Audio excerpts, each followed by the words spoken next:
Hello guys and welcome to this video. This is my unboxing and review of the Logitech G633 headset. I will split the video into 3 sections. First off the unboxing, then the review, and lastly I will sum everything up with a conclusion. Alright, so let's start. The headset is well packaged in a good looking box, and as you probably can tell, the cups swivel pretty easily. The headset has 3 programmable buttons on the back that you can basically assign any key to. There's also a microphone mute button, which I find fairly useless since the microphone mutes when you pull it up basically, which by the way is extendable. There's also a wheel to control the volume, and on top there's a button to choose between PC and mobile input and output. The headset also has RGB lighting on the back of both ear cups and 2 Logitech logos on each side. The colors are completely customizable and you have basically 16.8 million colors to choose between. But since most of them are basically shades of each other, so most of them look kind of the same. But there are still a lot of different colors to choose between. In the software you can also choose what parts of the headset you want to light up. So if you want the logo to light but not the sides, or vice versa, or if you want to turn both off. And in the box there's of course some manuals, and there are 2 cables. One is a micro USB to USB cable, which is used to connect a PC, and the other cable is used for console and mobiles. Alright, so let's start with the review. The build quality on this headset is actually pretty good. The plastic doesn't feel that cheap, it actually feels pretty premium, and I don't think the hinges will break anytime soon, as like they did with the G35s. If you remember that, I'm not sure if you had one of those, but the sides of the headset where the cups are connected would snap off. And the headset is fairly comfortable. It fits perfectly on my head, and I feel like I could wear them for hours and hours without my head being in pain. But there's something I have to mention. The things on the side that you adjust the size with, the straps, they are way too light. It's only like you have to lift the headset up and they will fall off. And not fall off completely, I mean they would fall off places. And let's say you have set them to 10. And when you lift up the headset they are all over the place and like 12 or 13 or something. Well, the good thing though is that there are numbers on the side that tells you what position they are currently in. So there are, I believe, 13 different steps or something. So every step has got a number, basically. Alright, so what about the audio quality? For listening to music, they are definitely acceptable.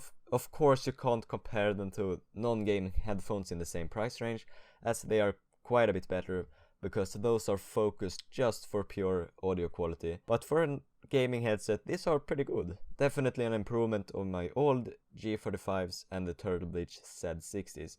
But when gaming, as soon as I joined the Battlefield 4 game, I really felt the surround sound. The positional audio was pretty accurate, but it doesn't really matter, as you still get a great experience with the surround sound.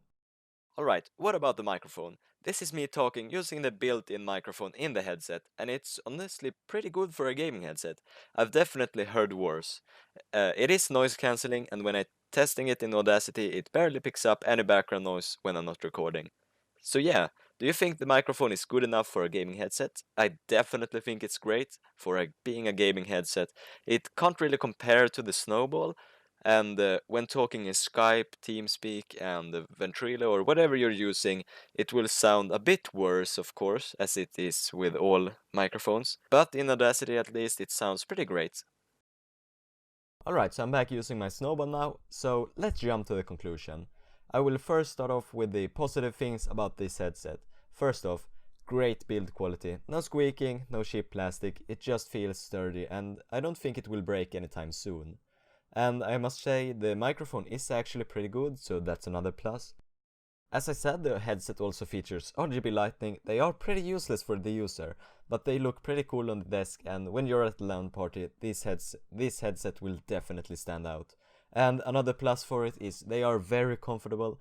As I said, I feel like I could wear this for hours and hours without feeling fatigue, which is really important for a gaming headset. I feel that some headsets kind of push on the top of my head, but this does not at all. It's very comfortable, at least for me. You might have a different experience. And it has 7.1 surround sound with wide soundstage, and the positional audio is actually pretty great. You can somewhat tell where the enemies are, and I feel like it's an improvement over the old 7.1 surround sound headsets that I have tried. And the last thing, the included software is easy to use, and it has a lot of features, including an equalizer. That is pretty great.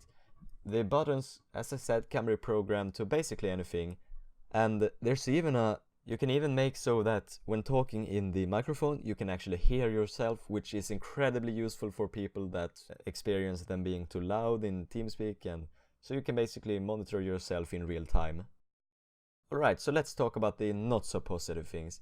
Alright, so the weak cup straps, or whatever they are called, the bands on the side, they tend to change easily. I'm not sure how to explain this really, but they kind of go off place sometimes when you put the headset on and when you lift them up, so you have to adjust them all the time, but it's fine. It is fairly annoying that you have to adjust them every time you put your headset on, basically. The last two kind of go together, and alright, so the last two negative points kind of go together.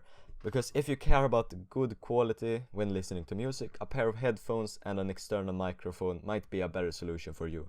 Because this headset is fairly expensive, so I feel like you could afford a pretty great pair of headphones and an external microphone. Alright, so if I remember correctly, the Sennheiser HD 558s, I believe those are around 100 bucks, and this headset is 130 bucks. So if you could afford this headset, then you can afford the Sennheisers plus a microphone. But if you get an external microphone, you kind of lose the convenience of having just a microphone to pull down and just talk in. If you are making YouTube videos, then definitely getting an external microphone is really recommended. Alright, so if you enjoyed this video, please like, comment and subscribe. This was my very first unboxing and it was obviously not perfect, mainly due to my camera quality being extremely poor. But if you want me to do more unboxings, then I might consider buying a better camera actually. But as I said, thank you so much for watching and I hope you enjoyed the video, and see you in the next one.